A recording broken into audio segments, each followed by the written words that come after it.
press the bell icon on the YouTube app and never miss another update. Hello viewers, इस video lecture में हम लोग previous year Norton's theorem से related एक numerical पूछा गया था उसको डिस्कस करेंगे। ये न्यूमेरिकल 16 मार्क्स का था। वीडियो को एंड तक देखिएगा। वीडियो शुरू करते हैं। हम लोगों को ये करंट थ्रू 12 ओम कैलकुलेट करना है यूजिंग नॉर्टन्स थ्योरम। तो नॉर्टन्स थ्योरम की स्टेप्स क्या होती है? जिस कंपोनेंट के थ्रू हम लोगों को करंट कैलकुलेट करना है उसको हम लोग लोड रेजिस्टेंस RL कंसीडर करेंगे और सबसे पहले उस लोड को हम लोग रिमूव करके शॉर्ट कर देते हैं। और हमारा टारगेट ये होता है कि जो हम लोगों ने शॉर्ट किया है वहां पे जो करंट फ्लो कर रही है उस करंट को कैलकुलेट करना, ये पहला स्टेप है हमारा। इस करंट को हम लोग नॉर्टन्स करंट IN या शॉर्ट सर्किट करंट ISC कह सकते हैं। तो वैसा ही किया हम लोगों ने, 12 ओम को रिमूव किया, उसके बाद शॉर्ट सर्किट करने के बाद अब हमको यहां पर IN कैलकुलेट करना है। IN कैलकुलेट करने के लिए आप कोई सा भी टेक्निक लगा सकते हैं जिसमें आप ज्यादा कंफर्टेबल हो। हम लोगों ने नोडल एनालिसिस को यूज किया है। आप मेश एनालिसिस लगा सकते थे। तो नोडल एनालिसिस क्या कहता है कि जहां पर भी मीटिंग पॉइंट ऑफ 3 ब्रांचेस रहेगा उसको हम लोग नोड कंसीडर करेंगे, जंक्शन कंसीडर करेंगे और हम ये अज्यूम करते हैं कि ये हायर पोटेंशियल पे है। तो करंट की प्रॉपर्टी है कि करंट जो है वो हायर पोटेंशियल से लोअर पोटेंशियल की तरफ फ्लो करेगा। तो एक करंट I1 जो है यहां पे फ्लो करेगी, दूसरी करंट इस तरह से फ्लो करेगी और I3 जो है वो इस तरह से फ्लो करेगा, जिसको हम लोग IN कह रहे हैं। तो नोडल एनालिसिस में क्या हो जाता है, पोटेंशियल डिफरेंस यानी कि V - 30 डिवाइडेड बाई 4 इस ब्रांच का जो रेजिस्टेंस है, उसी तरह से V - 10 डिवाइडेड बाई 4 दूसरी करंट, और तीसरी करंट जो हो जाएगी क्योंकि इसमें कोई वोल्टेज नहीं है और यहाँ पे रेफरेंस है तो V - 0 यानी कि V divided by this resistance V by 5 is equal to 0 हो जाएगा। एक तरह का KCL लगा दिया हम लोगों ने। अब इसको सिंप्लीफाई करने का तरीका क्या होगा कि हम लोग यहां भी देखिए V by 4 है, यहां भी V by 4 है, यहां भी V by 5 है, तो हम V को कॉमन ले लेंगे तो 1 by 4, 1 by 4 और 1 by 5 जो है इस तरह से आ जाएगा। और यहां पर जो न्यूमेरिकल वैल्यू था 30 by 4 और 10 by 4 ये नेगेटिव में था, राइट हैंड साइड पे जाने के बाद ये पॉजिटिव में हो जाएगा। अब कैलकुलेटर से 1 by 4 plus 1 by 4 plus 1 by 5 को जब आप सॉल्व करेंगे तो वो 0.7 हो जाएगा, यानी कि 0.7 V is equal to, right hand side पे सॉल्व करने के बाद आपको 10 आएगा। तो जब हम लोग फाइनली V की वैल्यू सॉल्व करेंगे तो उसकी वैल्यू आ जाएगी 14.286। एक्यूरेसी के लिए हम लोग 3 डिजिट में लिए हैं, आप 2 डिजिट भी ले सकते थे। अगर 2 डिजिट में लेंगे तो 14.29 आएगा। तो इसका मतलब ये हुआ कि यहां पर जो नोड वोल्टेज है वो 14.286 है। इसका मतलब है कि हमारा जो एजम्पशन था कि ये हायर पोटेंशियल पे, तो हायर पोटेंशियल पे है नहीं, तो करंट की डायरेक्शन अब कैसे हो जाएगी? करंट जो है, फर्स्ट करंट जो है वो 30 से 14.286 की तरफ फ्लो करेगी, सेकंड करंट जो है वो इस तरफ फ्लो करेगी। लेकिन हमको सारे करंट को निकालने के लिए नहीं कहा गया, हमको तो सिर्फ IN निकालना है। तो IN का वैल्यू क्या हो जाएगा? This voltage means node voltage 14.286 divided by 5। तो हम जब इसको सॉल्व करेंगे तो हमारा आंसर आएगा 2.857।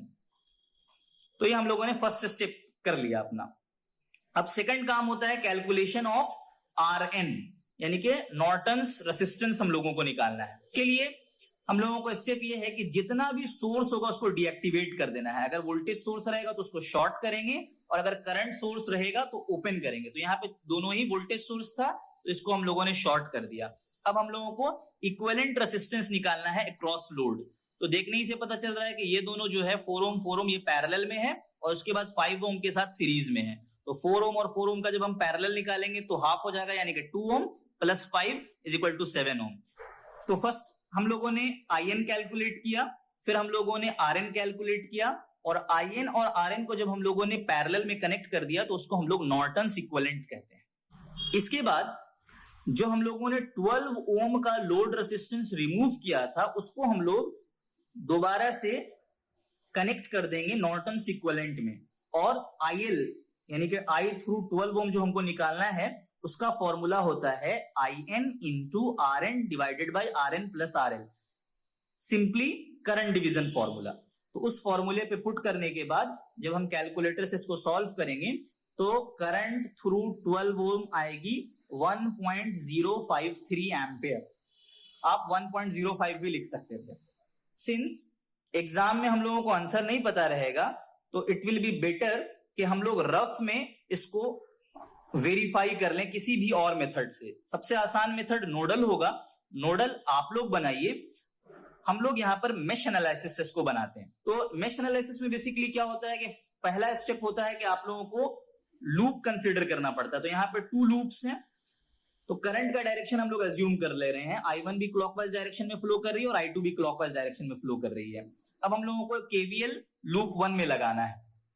तो क्या हो जाएगा, बेसिकली यहां से मान लेते हैं इस कॉर्नर से अगर शुरू कर रहे हैं तो सबसे पहले 4I1 का ड्रॉप है, 4I1 हो जाएगा। ये मिडिल वाला ब्रांच जो है उसमें दोनों करंट है, तो चूंकि हम लोग लूप 1 के लिए लिख रहे हैं इसलिए I1 माइनस I2 लिखेंगे। I1 और I2 का डायरेक्शन एक दूसरे के अपोजिट है, तो जिस लूप के लिए आप लिख रहे हैं उस लूप करंट की वैल्यू को पॉजिटिव में लिखना है, यानी कि I1 माइनस I2 हो जाएगा।